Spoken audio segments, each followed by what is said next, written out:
Hi everyone, thank you so much for coming and checking out my website and my ePortfolio.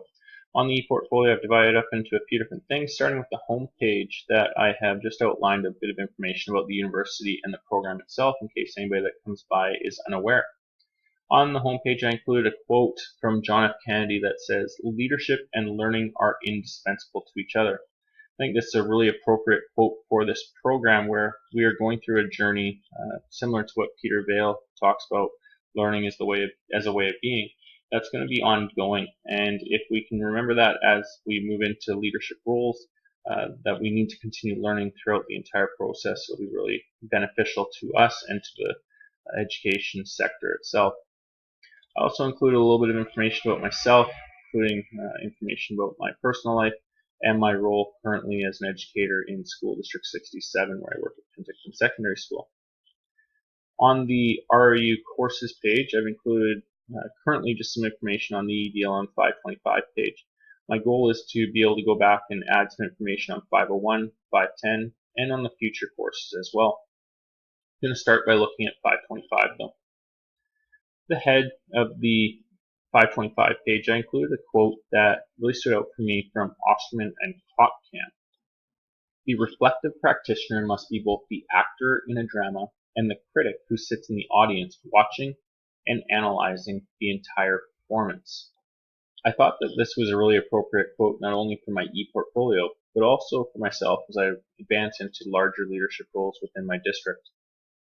I broke the portfolio for EDLM 525 down into two sections: examining myself as a learner and examining myself as an educator and an educational leader. We're going to start by looking at myself as a learner. I've put together a few images that really depict myself as a learner throughout not only pre-residency, but also as I went through this entire program. The first image is of a cookbook. One of the quotes that stood out for me from Vale is that many learners often try to look for a cookbook method to understand something. This resonated with me as I found I often look for a cookbook of how to complete various activities. As a reflective beginner, it's important that I resist this temptation. I thought the cookbook also helped to connect really well into my next image, which is about balance. And in cooking, we often have to balance out our ingredients and measure out our ingredients to ensure that we have the right amount. For myself, one of the most important things to ensure I maintain is being active. I really find that it helps myself with my learning process as I become more engaged with the material that I am looking at directly following activity, but also in the hours that go by after I am active. So for myself, over the course of the next couple of years, it's really important that I'm active and I'm also present in everything that I participate in. As I started this program, I was quite nervous about the research component associated with a graduate level degree. And one of the things that stood out was one of the PowerPoints that Brian put up, which was making the shift. And what stood out for me was the idea that we are all at the starting point research consumers. And although I had read a lot of different research for a variety of different reasons, I had never really produced anything that, other than simple things for myself and for my teaching. Now that I have gone in through the program, it really has helped me understand the processes needed to be involved in research and understanding it. I certainly did not enjoy a lot of the ologies and trying to understand what they all meant, but as I've developed a better understanding, it's really helped me understand the way that research is written and the purpose for it. Which kind of leads me into my next piece, which is understanding ourselves. And one of the things that we did in our group activities was work with O'Neill's personality assessment. In this specific personality assessment, one of the things that stood out for me was the way in which our various group members had low, moderate, and high readings on different categories. Our group was really well balanced in Group D, but one of the things that we were very spread apart on was emotionality. Two of us were quite low in the emotionality, and three people were very high. And it helped me understand the need to recognize various people's personalities and how they're going to interact with one another. For myself, I know that some of my personality can be polarizing for various people, and it's needing to understand how I will interact with other people. So throughout this journey, I've learned a lot about myself and who I am and how I'm going to interact with others. I thought that was really helpful as we went into one of the team building activities, which was the breakout room. I thought that this activity really exemplified the need to work with other people and utilize people's strengths. As you can see in this specific situation, all four of us are involved in how we're going to break down specific information. And some people in our group had a really large strength for specific aspects of the breakout room, while others of us had other strengths for the breakout room. So it was really beneficial in my understanding of team dynamics. And in this specific image, our team dynamics for Group B were fantastic, and we were actually able to take the learning process outside of the institution and understand that learning doesn't stop just as soon as we leave the doors of Royal Roads or our computer space.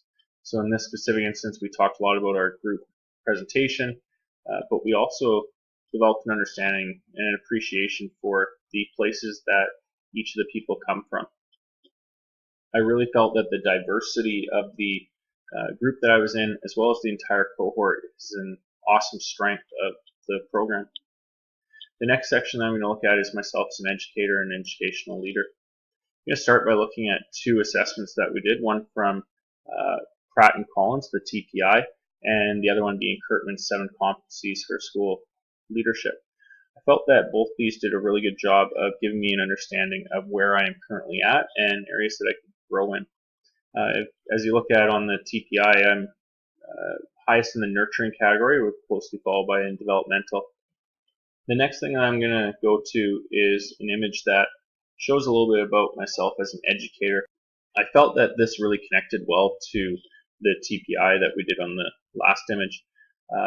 I try to create a classroom that is going to be inclusive and recognize the diversity of the class, while also providing a lot of opportunities for the students to learn through inquiry.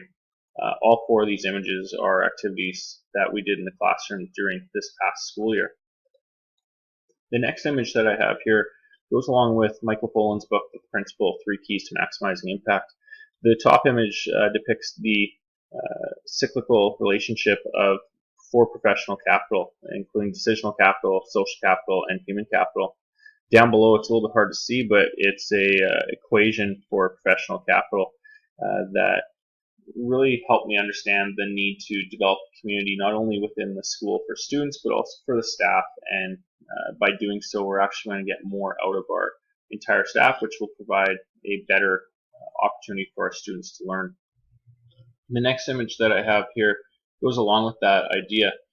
It's an image of the appreciation circles that I helped create at Penticton Secondary this past year. Each staff and student member had a appreciation circle made for them, and it was really amazing to see how it brought our school together and had people talking. I did the same thing with our Malm cohort, where we took the group photo and I added a short message for each member just to show the appreciation that I had for every person's individuality and what they brought to the program. In this activity, it showed me the connectedness of the systems that we were working in as educational leaders. The first one is the equilateral triangle activity, which was really powerful to me in seeing how just one person moving had a big impact. The second one was the ball of yarn activity, which showed me just how much each system is interconnected as it continues to grow. And that's going to lead me into the making change happen game. It really showed me the complexities associated with making a major system change and the need to recognize the strengths of those people involved in your organization to help make it become a reality. The last thing I want to show you is 2 initiatives that I've been involved with within our district. The first is a focus on mental wellness and the need to help students understand their physical, emotional, mental well-being.